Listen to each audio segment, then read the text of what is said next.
네, 요즘 중국 시장 미국과 많이 차별화되고 있습니다. 미국 시장이 힘을 못 쓰고 있는데도 중국은 생각보다 강한 모습이 이어지고 있는데요. 네. 오늘 저희 김경원 위원님 모시고 중국 시장 디테일하게 업데이트 한번 이어가 보겠습니다. 네. 안녕하세요, 위원님. 네, 안녕하세요. 반갑습니다. 네. 새해 복 많이 받으시고. 새해 복 많이 받으세요. 새해 복 많이 받으십시오. 저희가 또 연말에 방송을 같이 한번 했다 보니까 그러니까. 네, 금방 또 얼마 안 지나서 그새 또 해가 바뀌었네요. 그러니까요. 네. 그렇습니다. 새해 예. 인사가 또 약간 어색함이. 예. 네.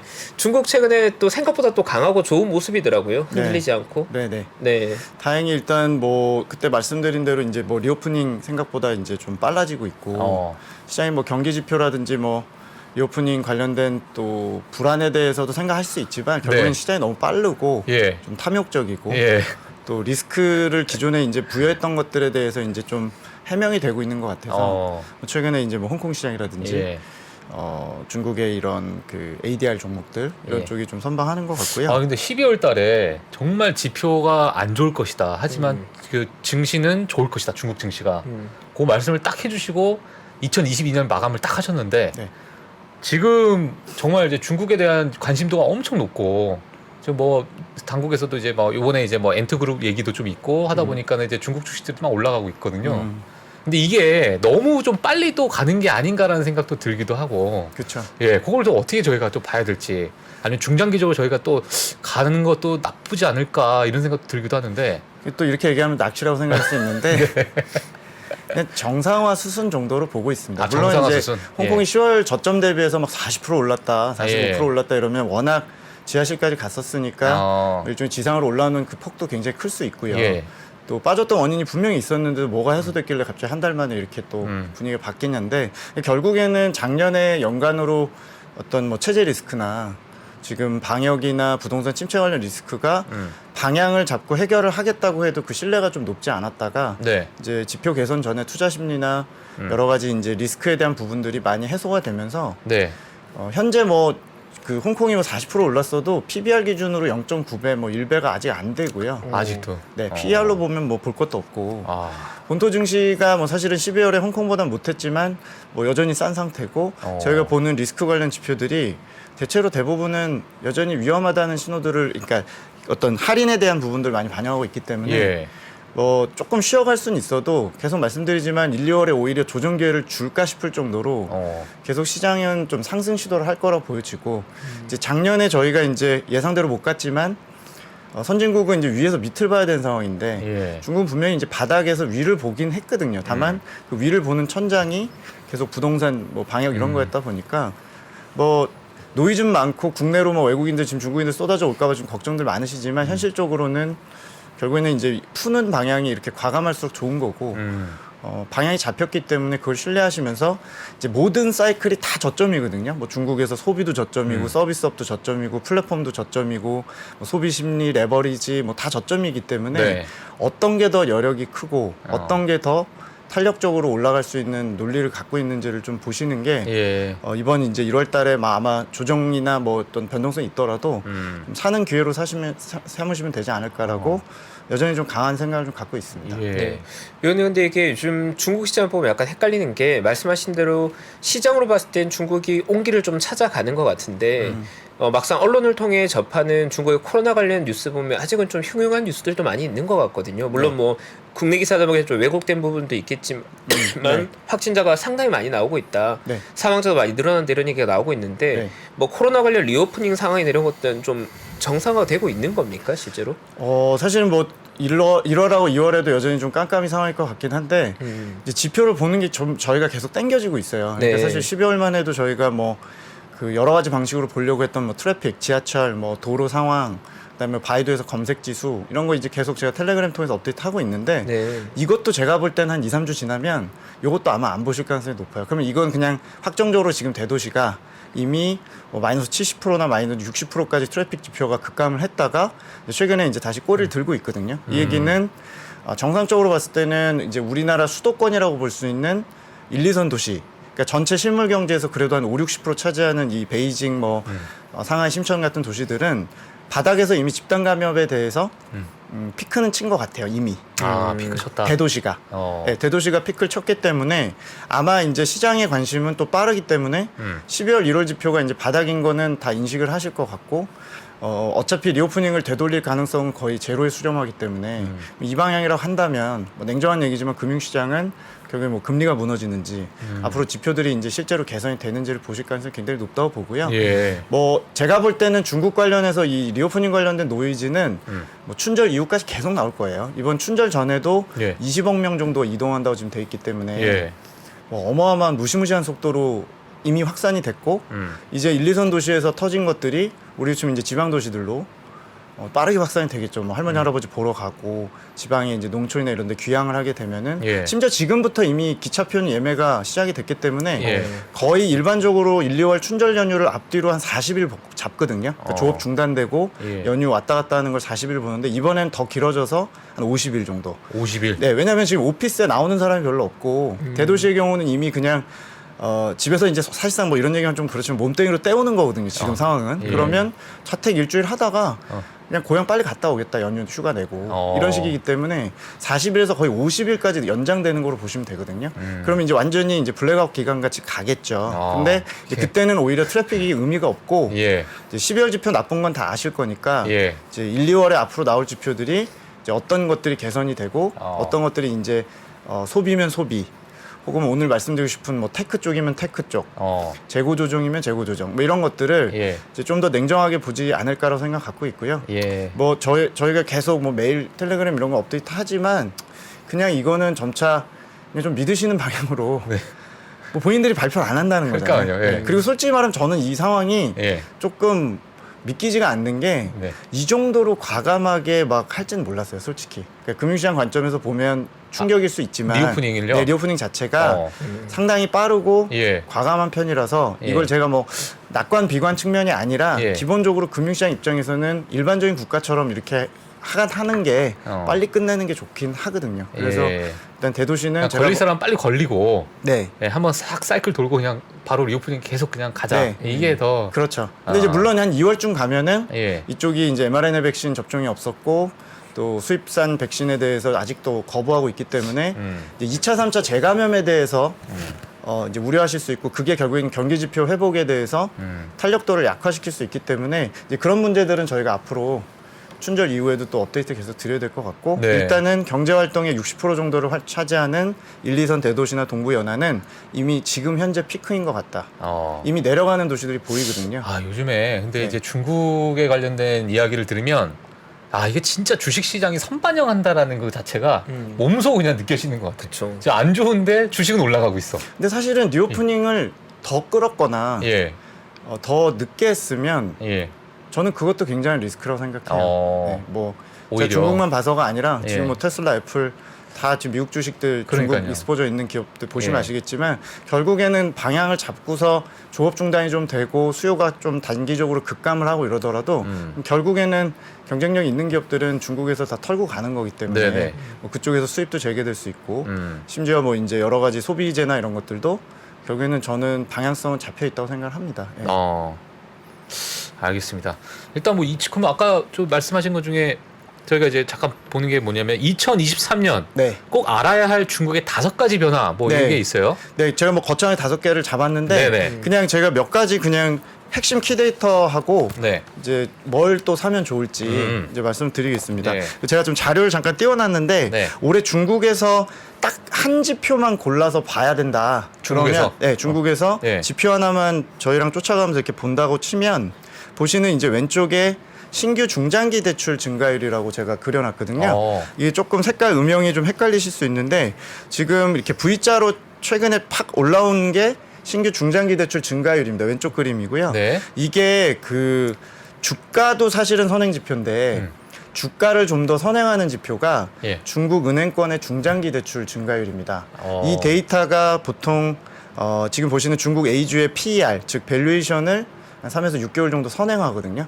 그러니까 이 데이터가 작년 10월 달에 지하실까지 떨어져서 엄청나게 급감한 다음에 10월부터 V자 반등을 좀 하고 있습니다. 이 데이터가 예. 최근 12월, 1월에 뭐 미국장도 안 좋고 한데도 중국이 안 빠지는 원인이라고 보시면 돼요. 그러니까 중국이 올해 이제 개선돼야 될 것들이 뭐냐면 작년에는 중국이 통화 완화 정책을 한 걸 잘 아실 거고 네. 미국 올릴 때도 얘네는 금리 인하를 했었죠. 근데 사실 실제는 주식시장이 그렇게 좋지 않았었는데 왜냐하면 중장기 대출 보시는 이 데이터가 네. 작년에 1년 동안 급감하면서 떨어졌기 때문입니다. 근데 이제 최근에 이게 바닥 확인을 했다는 이유는 어떤 그 상징성은 뭐냐면 결국에는 기업이나 가게가 앞으로 이 데이터를 따라서 이제 자금이 수요가 생기는 거죠. 아. 작년엔 정부가 강제로 이제 돈을 퍼부어도 예. 돈들을 가져가지 않았다면 지금은 가게가 뭐 부동산을 사던 소비 뭐 어떤 소비자 대출, 신용 네. 대출을 하던 그런 것들이 올라가는 징후로 보시면 되고요. 이 데이터가 앞으로 저희 예상은 여름 3분기 정도까지 우상향할 걸로 좀 보고 있기 때문에 EPS가 뭐 아주 큰 폭으로 빠르게 오르지 않더라도 밸류에이션이 상당 부분 작년보다 올라가 있을 수 있는 지지 요인이 됩니다. 그리고 이제 시장에서 조금 테크나 이런 거 관심 있으신 분들은 네. 중국의 이제 유동성 증가율 데이터 중에서 크레딧 임펄스라고 그래서 네. 중국의 이런 뭐 유동성 확장을 보여준 데이터가 있는데 작년에 이 데이터가 1년 내내 올라갔는데도 중국 쪽 수요는 끔찍을 안 했거든요. 일반적으로는 과거에 이 데이터가 그 유동성 데이터이기 때문에 네. 늘면 중국발 수요가 는다가 이제 원래 정답이었는데 해당 데이터를 더 쪼개 보면 그 안에 대출이 있는데 이 대출에 보시는 이 중장기 대출이 네. 급감을 하면서 돈을 뿌렸지만 돈들이 다 은행권이나 시장에만 이렇게 머물거나 다시 예치됐고 실제 뿌려지지 않았다가 실물 경제 회복과 아무 관계가 없었던 거죠. 근데 이 데이터가 이제 10월부터 바닥을 찍고 올라가고 있기 때문에 아, 저희가 이제 그 앞으로 볼 거는 각도가 어떻게 되느냐 이런 것만 매달 체크를 하면 될 것 같아요. 그럼 그러니까 이게 이제 어떤 내수 소비를 좀 진작시킬 수 있는 하나의 이제 핵심적인 지표가 되겠네요, 이게. 핵심 키 선행 지표라고 보시면 될 핵심 것 키 같아요. 선행 지표. 그래서 제가 조금 더 이제 이제 범위를 확장을 해서 여기 23페이지 제가 잠깐 그림을 또 한번 보여드리면은 네. 대출을 이제 또 나눠서 가계하고 기업 대출로 좀 나눠서 제가 저희 자료에다 좀 올려놨는데 역시 보시는 왼쪽 데이터입니다. 중국의 은행권 중장기 대출이 그러니까 올해 중국을 보실 때 이 데이터만 따라가면 되고 매달 나오는데 월간으로 볼 때는 가계하고 기업 중장기 대출이 이렇게 발라져서 나오는데요. 그러네요. 가계 중장기 대출은 마이너스 50%대까지 급감했었고 그리고 기업 대출은 이제 플러스로 전환이 돼서 하락 사이클이 이제 좀 끝나긴 했는데 여전히 저점 구간에 좀 있기 때문에 앞으로 이게 올라가는 게 굉장히 주시장 관점에서는 뭐 지수형 투자를 하시면 굉장히 편한 이 데이터가 살아있으면 그냥 지수형 투자를 하시면 되는 거라고 생각하시면 되죠. 그러니까 만약에 위원님께서 보시는 그 상단 네. 저게 이제 올라가서 어느 정도 올라갈 거다라고 하는데 그 기간은 얼마 정도 보시나요, 혹시? 일단 아까 말씀드린 대로 이게 선행지표다 보니까 예. 한 3분기 정도까지만 3분기까지? 올라가는 게 저희 예상이고 예. 실물은 그 뒤로까지 계속 올라가게 되죠. 근데 이제 저희가 올해 중국이 누가 봐도 지난 4분기하고 예. 이번 1분기가 저점일 거잖아요. 예. 그리고 이제 올해 2분기부터 이제 저희 4분기까지 V자 반등으로 저는 예상을 하고 있고 예. 뭐 일부 이제 뭐 IMF나 조금 보수적으로 보시는 데는 뭐 U자형이나 좀 애매하게 보시는 분 경우도 있지만 저는 올해 중국의 소비나 서비스업이 2분기부터 좀 큰 폭으로 반등할 걸 보고 있기 때문에 예. 이 데이터는 결국에 자금을 땡겨가겠다는 수요 증가로 인해서 우상향할 것 같습니다. 근데 여기서 좀 보셔야 될 게 네. 좀 심화해서 말씀을 드리면 가계가 거의 마이너스 50까지 지금 빠져 있거든요. 네네. 여전히 이게 빠진 이유는 방역 문제도 있었지만 부동산 침체 때문입니다. 한마디로 모기지 대출을 땡기지 않았기 때문이고요. 그럼 이제 앞으로 1, 2월 중에 이제 저희가 볼 지표도 별로 없고 확인이 잘 안 되다 보니까 두 번째 이제 보여드릴 지표가 오른쪽 상단에 보시면 부동산 주택 거래 데이터입니다. 이 데이터는 데일리도 나오고 주간 데이터로도 저희가 확인이 가능한데요. 이걸 보는 이유, 즉 중국 매니저들도 이거를 계속 쫓아가는 이유가 과거 이제 30대 대도시가 기존 추세보다 주택 거래가 어느 정도 지금 할인인지 혹은 증가하고 있는지 보는 건데 지금 보셔도 과거 추세 대비 되게 밑에 있잖아요. 그러네요. 네네. 이 데이터가 작년 기준으로 마이너스 30%거든요. YY로 보면. 예. 그러니까 주택 거래가 는다는 거는 실시간으로 예. 앞으로 가계 대출이 늘 수 있는 징조를 보여주는 거라고 보시면 되죠. 그러니까 시장은 그렇죠. 굉장히 빠르기 때문에 예. 우리가 리오프닝 걱정할 때 주가는 올라가고 있거든요. 그러면 우리가 선행 지표를 잡으려면 중국의 월간 데이터로서는 중장기 대출을 보셔야 되고 그 중장기 대출 중에서 정말 사이클의 10년 내 바닥인 게 가계 대출인데 예. 가계 대출을 또 선행해서 보려면 보시는 오른쪽 상단에 주택 거래 같은 데이터를 보시는 게 뭐 부동산 우려도 불식을 시킬 수 있고 부동산이 회복되는지도 보시면 그 다음 단계에 저희가 중국의 뭐 럭셔리 소비재라든지 뭐 중국 소비재를 사실 수 예. 있는 거니까 이 데이터를 앞으로 한 두세 달 정도 굉장히 중요한 데이터라고 보시면 되고요. 예. 그리고 마지막으로 데일리로 볼 수 있는 지표 중에 자금 수요가 생긴다는 거는 장기 금리가 올라간다는 걸 의미하기 때문에 예. 우리가 지금 미국 장기 금리는 좀 내려가길 바라고 있지만 그렇죠. 미국은 이제 올라가길 바라고 있는 상태거든요. 미국은 죄송합니다. 중국이 올라가는 길. 예, 중국은 지금 2.8까지 떨어진 상태여서 작년 10월부터 이제 조금씩 오르곤 있지만 여전히 잠재 성장률 생각을 해보면 낮은 상태죠. 그러면 보시는 오른쪽 하단에 그 주택 거래 밑에 바로 제가 이제 그림 그려놨는데 네. 중국의 국채 10년물 금리 뭐 쉽게 저희가 이제 뭐 요새는 저희 텔레그램에 계속 보여드리고 있고 뭐 많은 데서 이제 저희가 업데이트가 되는데 이 데이터가 올라가면 외국인이 들어옵니다.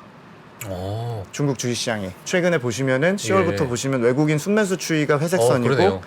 장기 금리가 최근에 이제 올라오는 과정에서 올라오는 거죠. 두 가지 시사하거든요. 일단 자금 수요가 살아 있다. 그리고 이 장기 금리가 유지된다는 거는 결국 경기에 대한 확신성 때문에 부동산 대출이든 기업의 장기 대출이 땡겨지고 있다는 걸 의미하기 때문에 예. 이 데이터가 살아 있다면 아무리 뭐 저희가 여러 가지 안 좋은 뉴스나 리오프닝을 보더라도 이 장기 금리가 죽지 않으면 주식시장이 견딜 수 있는 게 되게 됩니다. 그래서 아마 이제 시장은 조금 늦게 보시면 이제 뭐 중국 지하철도 보시고 도로도 보시고 저희가 이제 물론 2, 3월까지 계속 업데이트 드리겠습니다만 네네. 어차피 저희가 1차, 2차 집단 감염에 대해서 정확한 확인이 안 되기 때문에 네.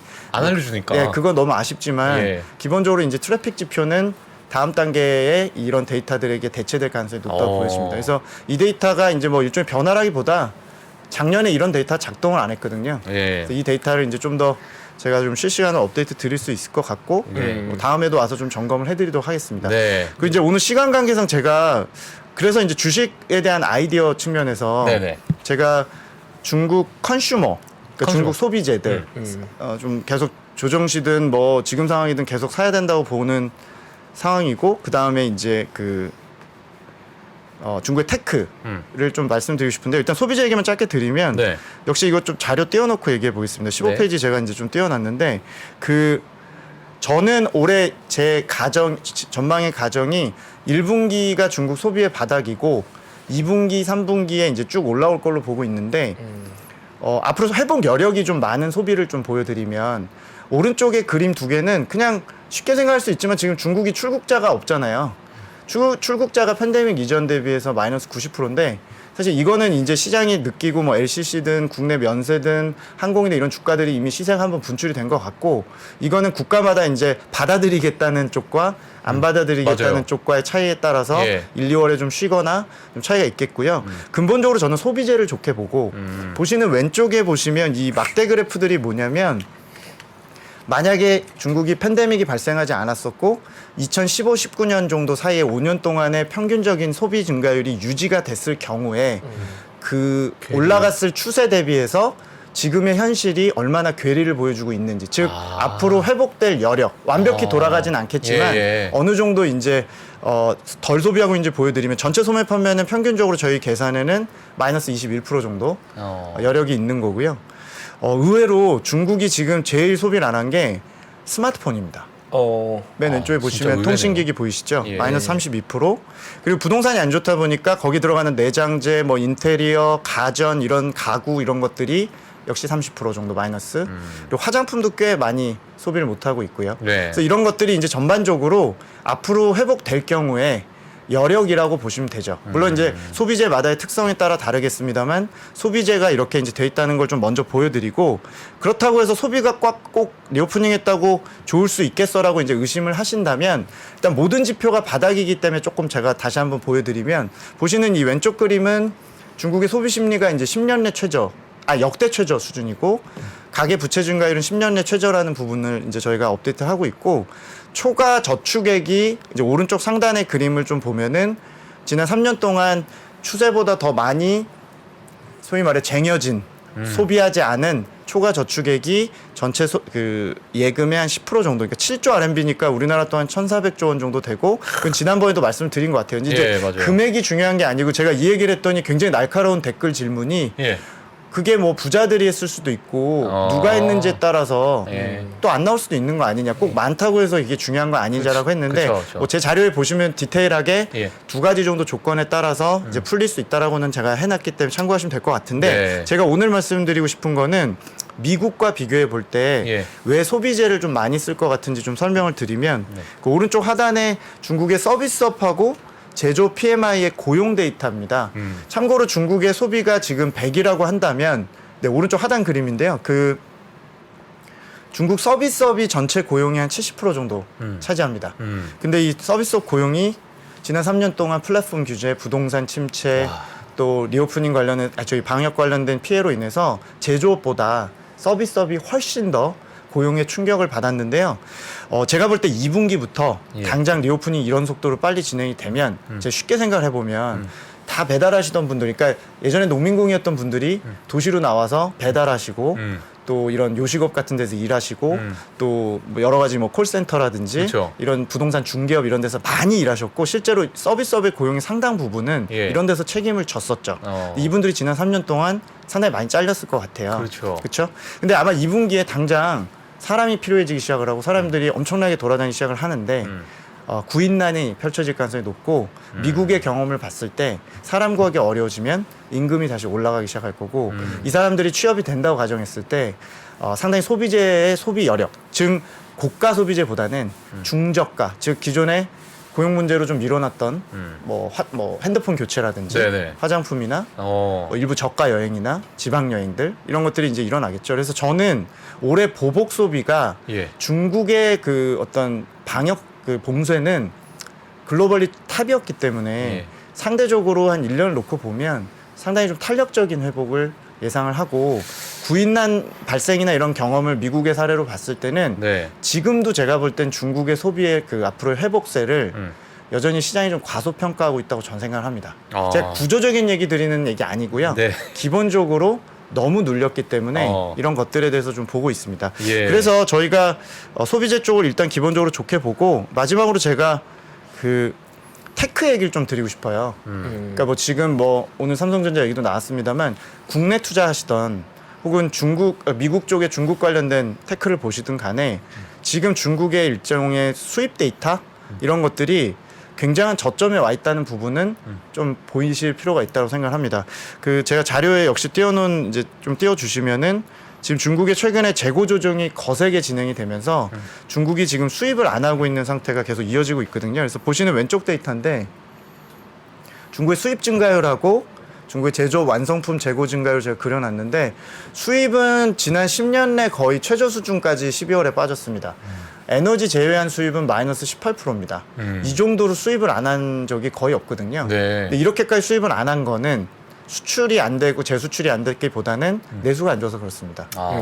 그러면 중국은 지금 현재 아마 올해 상반기까지도 재고 조정을 좀 할 거예요. 재고가 보시는 재고가 얼마나 쌓였는지를 볼 때는 보시는 중국 제조 완성품 재고 증가율 보시는 회색선을 보시면 되는데 네. 지난 5월에 산처럼 저 꼭대기를 간 다음에 6개월 동안 소위 말해 미친 듯이 재고 조정을 하고 있습니다. 그러네요. 그럼 우리가 올해 얻어야 될 아이디어는 예. 이제 제가 테크랑 연결을 지을 건데 중국이 재고 조정을 작년에 거세게 한 쪽의 섹터를 반대로 역순으로 기회 요인이 크다고 보시면 될 것 같아요. 즉 아까 제가 통신기기를 대표적으로 제일 많이 덜 소비하고 있는 소비재가 통신기기고 통신기기. 재고 조정이 충분하다고 가정했을 때 2분기부터 가전 소비라든지 예. 스마트폰 교체라든지 것들이 발생할 경우에 재고 조정이 또 충분한 섹터가 겹쳐진다면 그게 테크일 가능성이 굉장히 높다고 생각을 합니다. 그래서 보시는 이제 오른쪽에 마지막으로 재고 조정을 산업별로 업종별로 제가 어느 정도 강도로 했는지를 그 오른쪽 그림에 조금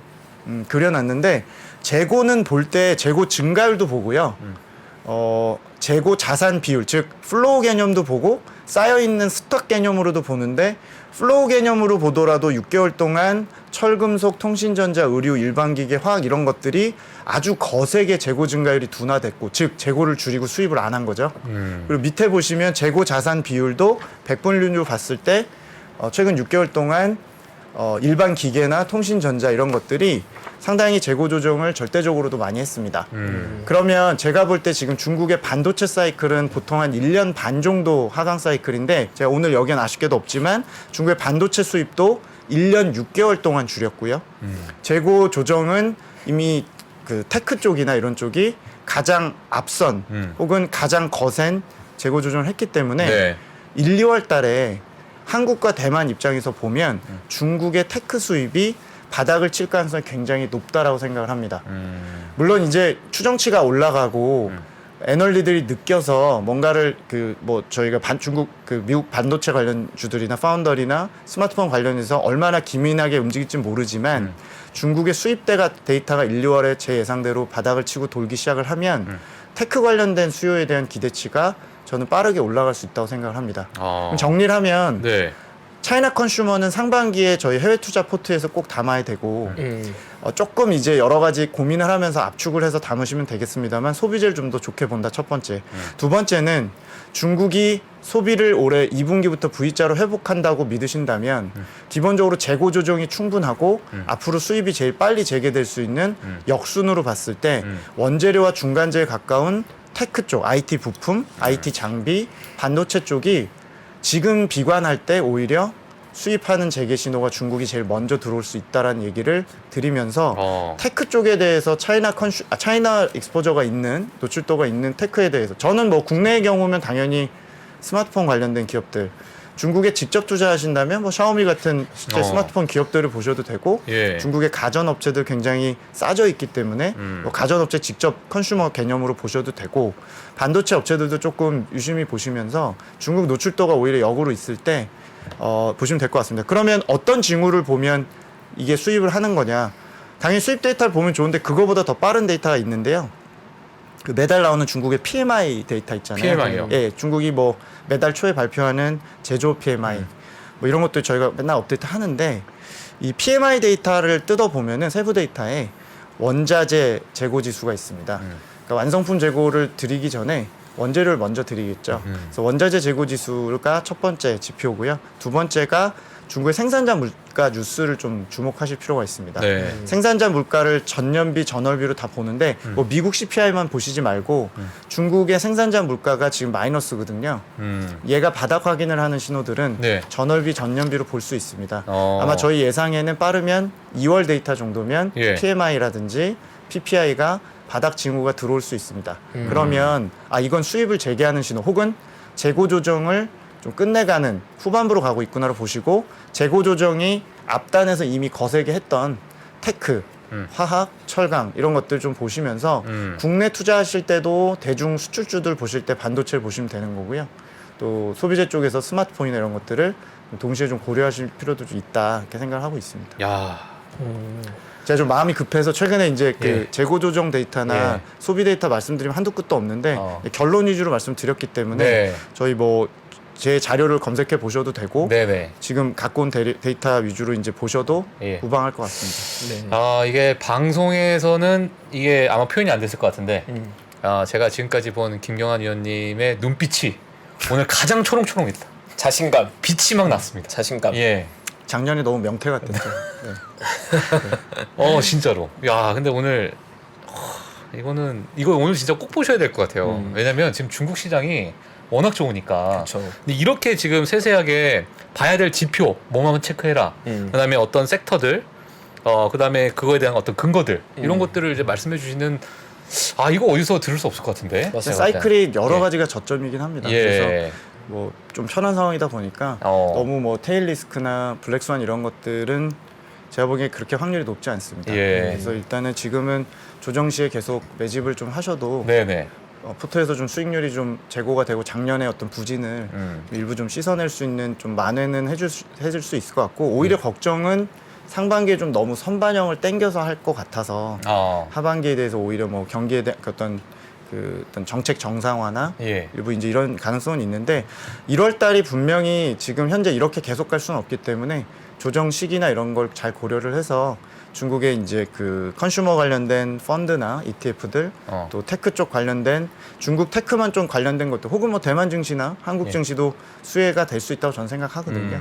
그래서 사실 뭐 최근에 좀 한국 증시가 미국 네. 증시랑 좀 반대로 좀 움직이고 있는 것 같은데 이게 약간 중국의 영향도 있을까요? 저는 분명히 있다고 생각합니다. 어. 물론 이제 반도체 이런 것들이 인덱스에서 컸겠습니다만 외국인들 흐름은 이제 작년엔 약간의 중국과 한국이 좀 갈리는 롱숏이었다면 네네. 원화 위안화도 이제 조금 커플링이 되고 다시 좀 같이 다니면서 약간 롱롱 숏숏처럼 중국이 좋아요. 우리도 조금 좋은. 왜냐하면 지금 우리나라 어쩔 수 없이 중국이 올해 돌파구가 돼야 되거든요. 그러니까요. 수출이 돼야 되고. 수출 때문에. 아까 수입 데이터 보셨겠지만 저렇게 수입을 안 하면 그냥 다이렉트로 피해보는 나라는 대한민국 우리나라 1순위고요. 대만, 독일, 일본인데 그나마 제일 집중도가 높은 건 한국이었었기 때문에 아마 뭐 정경련 뭐 어떤 각종 단체들 기업들 올해 아마 연초에 사업 계획 얘기하는 뉴스 보시면 예. 너무너무 나쁘다고 얘기하실 텐데 예. 어떻게 보면 중국의 지표를 제가 이제 먼저 보는 입장에서 보면 더 내려갈 확률은 되게 낮아진 데이터 좀 보입니다. 그렇기 때문에 중국의 내수 자체는 네. 지금보다 나빠지기 어렵다는 걸 좀 믿으시면서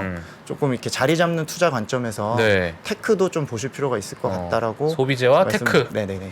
네, 오늘 명확한데요. 아주. 아주 그냥 정확하게 딱 찝어주셨어요. 맞습니다. 예, 예. 선명합니다, 아주. 예. 너무 든든합니다. 진짜 듣는데 제가 막 꿈틀거렸어요. 뭘 진짜 사고 싶다 지금. 네, 진정하시고요. 예. 박메타님 출동하시면 다들 불안해하십니다. 구독자분들께서. 네. 사고 싶다. 예. 알겠습니다. 네. 네. 자, 오늘 저희 또 중국 시장에 대해서 오늘 이거 보신 분들은 한 번 더 보셨으면 좋겠습니다. 예. 오늘 그래서 올해의 어떤 방향성 그리고 뭐 2분기, 3분기까지 이렇게 어떤 전망을 또 알려주시기 때문에 한 번씩 더 보시고 복습하시면 도움이 많이 되실 것 같고요. 저희 김경환 연구위원님은 다음 시간에 또 모시도록 하겠습니다. 감사합니다. 네, 감사합니다. 네. 감사합니다, 위원님. 네. 중국 시장 저희 잘 정리해봤고요. 아마도 1분기 중으로 많은 경제 지표들이 바닥을 확인하고 턴하게 될 것이다. 주가는 약간 더 움직일 수 있겠죠, 먼저. 네. 빠른 대응이 좀 필요한 국면이다. 그렇게 네. 봐주시면 될 것 같습니다. 네, 저희 잠시 광고 보고 와서요. 저희 박 팀장님과 개장 시황 브리핑 바로 이어가겠습니다. 네. 안녕하세요. 저 김프로 김동환입니다. 올해도 많은 분들이 우리 청년들의 자립을 지원하기 위해서 3프로 다이어리를 구매해 주셨습니다. 그 따뜻한 마음에 저희가 보답하기 위해서 작은 성의를 준비했습니다. 다이어리를 구매해 주신 분들 중에 추첨을 통해서 김프로가 정말 소중하게 생각하는 그룹 NCT의 사인이 다 들어가 있는 앨범도 드리고요. 그리고 2프로와의 식사권, 정프로의 선글라스, 그리고 김효진 위원의 추천 도서 3권 등 다양한 선물을 추첨을 통해서 드릴 예정입니다. 여러 권 구매해 주시는 분들을 위해서 2024년도 다이어리에 여러분들의 이름을 조그맣게나마 새겨서 그 감사함을 기억하겠습니다. 이웃과 따뜻한 마음을 나누는 연말연시가 되길 기원하고요. 새해에도 큰 부자 되시기를 기원하겠습니다. 늘 감사드립니다.